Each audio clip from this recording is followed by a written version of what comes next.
School ছুটির পরে রাস্তার পাশে প্রাক্তন প্রেমিককে দেখে আমি অবাক হয়ে গেলাম। তার সাথে 10 বছর আগে আমার ব্রেকআপ হয়েছে। তার সঙ্গে 10 বছর আগে ব্রেকআপ করে আমি একজন অমানুষকে বিয়ে করেছিলাম। এত করে আমি যাকে খুঁজেছি তাকে আজকে রাস্তার পাশে দেখলাম। আমি যে স্কুলে টিচারই করি সেই স্কুলেই হয়তো তার মেয়েকে ভর্তি করিয়েছে। ছুটির সময় হয়তো তার মেয়েকে নিতে এসেছে। তার নাম ছিল কানন। তার পোশাক আশাক দেখে মনে হচ্ছিল সে বড় কোনো কোম্পানিতে কাজ করে। ভাগ্যিস আমি সেদিন বোরখা পরে গেছিলাম। তাকে দেখা মাত্রই আমি মুখটা ঢেকে ফেললাম। তার মেয়েকে নিয়ে সে রাস্তার পাশে দাঁড়িয়েছিল হয়তো গাড়ির জন্যে। ওর সাথে আমি কেনই ব্রেকআপ করলাম আর কেনই বা একজন অমানুষকে বিয়ে করলাম সেটা না হয় একটু পরেই বলছি। ওর মেয়ে যেহেতু এই স্কুলে পড়ে সেহেতু তার বাড়িটাও এই আশেপাশেই হবে হয়তো। এই মুহূর্তে তার সঙ্গে কথা বলা আমার উচিত হবে না। সে সিন ক্রিয়েট করতে পারে, কারণ 10 বছর আগে আমি তাকে যেই কষ্ট দিয়েছি সেই কষ্টের ক্ষত হয়তো এখনো শুকায়নি। এমন সময় দেখলাম সে বিরক্ত হয়ে পকেট থেকে ফোন বের করে কাকে যেন ফোন করছে। ফোন করে বলছে, হ্যালো সাকিব, তোমার গাড়ি আনতে এত দেরি হচ্ছে কেন? আর অপর পাশ থেকে কি বলেছে সেটা আমি জানি না, কারণ কি বলেছে আমি শুনতে পাইনি। তখন কানন চিৎকার করে বলল, তুমি তো বলেছিলে ঠিক করতে সময় লাগবে না, তাহলে এত সময় লাগছে কেন? তুমি অফিস থেকে গাড়ি নিয়ে বের হয়েছো 2 ঘন্টা আগে। আমি মেয়েকে নিয়ে তার স্কুলের বাইরে দাঁড়িয়ে আছি। বুঝতে পারলাম কানন তার ড্রাইভারের সঙ্গে কথা বলছিল। এরপরে এটাও বুঝতে পারলাম তার সঙ্গে যে সন্তান আছে সেইটা তার নিজেরই সন্তান। তারপরে সে ড্রাইভারকে বলল, আচ্ছা ঠিক আছে, তুমি গাড়ি সারিয়ে নিয়ে বাসায় চলে এসো, আমি এখান থেকে একটা রিক্সা নিয়ে চলে যাচ্ছি। এরপরে ফোনটা রেখে সে একটা অটোকে সিগন্যাল দিল এবং অটোতে উঠে তার মেয়েকে নিয়ে চলে গেল। আর আমি মনে মনে ভাবলাম আজকে তার বাসাটা আমি দেখেই যাব। তাই আমি আরেকটু অটোতে উঠে তার অটোর পিছু পিছু যেতে লাগলাম। অটোতে উঠার পরে আমার মনে পড়ে গেল সেই 10 বছর আগের কথা। 10 বছর আগে আমি কাননকে একটা রেস্টুরেন্টে ডেকেছিলাম।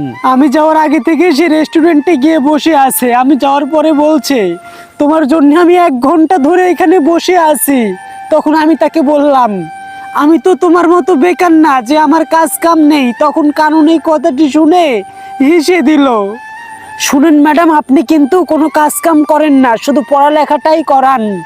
আমি বললাম, সেটাও তো একটা কর্ম তাই না? কিন্তু তুমি পড়ালেখা শেষ করে তো কিছুই করো না, তুমি তো বেকার, তুমি যে একটা অকর্মা। তখন কানন বলল, এই যে তোমার সঙ্গে প্রেম করছি এটাও তো একটা কর্ম। আমি কাননকে অনেক অপমান করেছি, সেজন্যই হয়তো আজকে আমার এই দশা। কানন আজকে চিৎকার করে বলতে মন যায় যে তুমি আমাকে ক্ষমা করে দিও কানন, তুমি ঠিক ছিলে, আমিই ভুল ছিলাম। আমি তারপরে বললাম, দেখো কানন, আমি তোমাকে ডেকেছি এখানে একটা সিরিয়াস কথা বলার জন্য, কোনো হাসি তামাশার জন্য না। কানন তখন বলল, আচ্ছা বাবা নেও, এখন আমি সিরিয়াস, তুমি কি বলবে বলো। আমি বললাম, শোনো, বাসা থেকে আমার বিয়ের চাপ দিছে, আমাকে বেশি দূর পড়ালেখা করাবে না, আমাকে নাকি ওরা বিয়ে দিয়ে দিবে, ওদের হাতে নাকি একটা ভালো পাত্র আছে। আমার এই কথা শুনে কাননের হাসি মুখটা একদম কালো হয়ে গেল।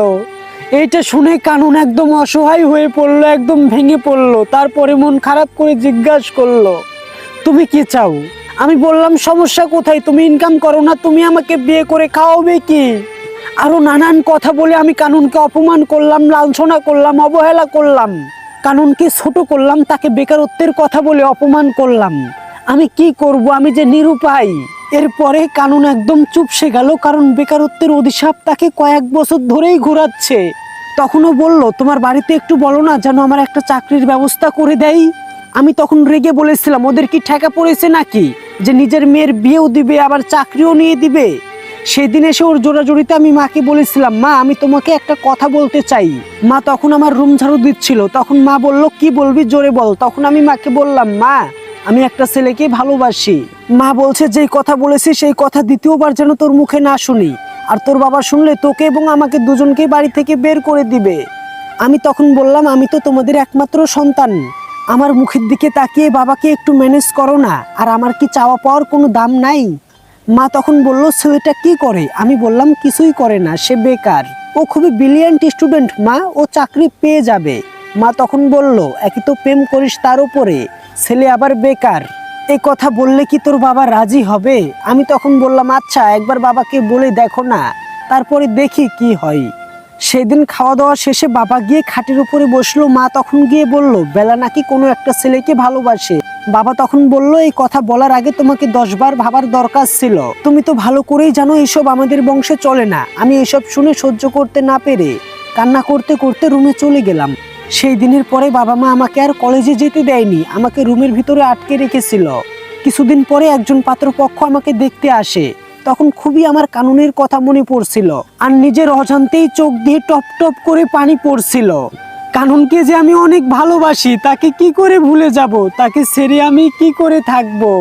এরপরে নিজের ইচ্ছে না থাকা সত্ত্বেও আমি চোখ মুখ মুছে পাত্রপক্ষের সামনে গেলাম। পাত্রটাকে দেখার পরে আমি এক মুহূর্তেই কানুনকে ভুলে গেলাম। কেমন জানি ছেলেটাকে দেখে আমার ভালো লেগে গেল।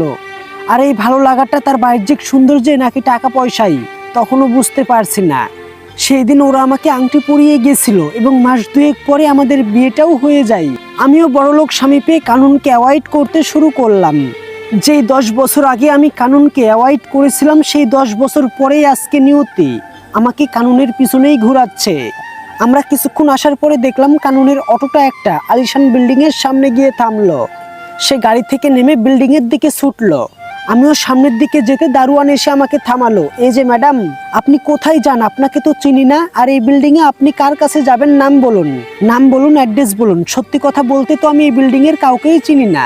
আমি বললাম আমি এই বিল্ডিংটা ভাড়া নিতে চাই। তখন দারোয়ান বলল, আপনি এটা কি করে ভাড়া নেবেন? এই বিল্ডিং এ যারা থাকে তারা সকলেই কোটি কোটি টাকার মালিক, অনেক বড় লোক। দারোয়ানের কথা শুনে বুঝতে পারলাম এখানে সমাজের হাই সোসাইটির লোকেরাই থাকে, কিন্তু আমার উদ্দেশ্য তো বাসা ভাড়া নেওয়া না, কানুনের সম্পর্কে জানা। সেজন্য সাহস করে বলেই ফেললাম, এই যে একটু আগে যে বাচ্চা নিয়ে গেল সে কে? তখন দারোয়ান বলল, আপনি কানুন ছাড়ের কথা বলছেন?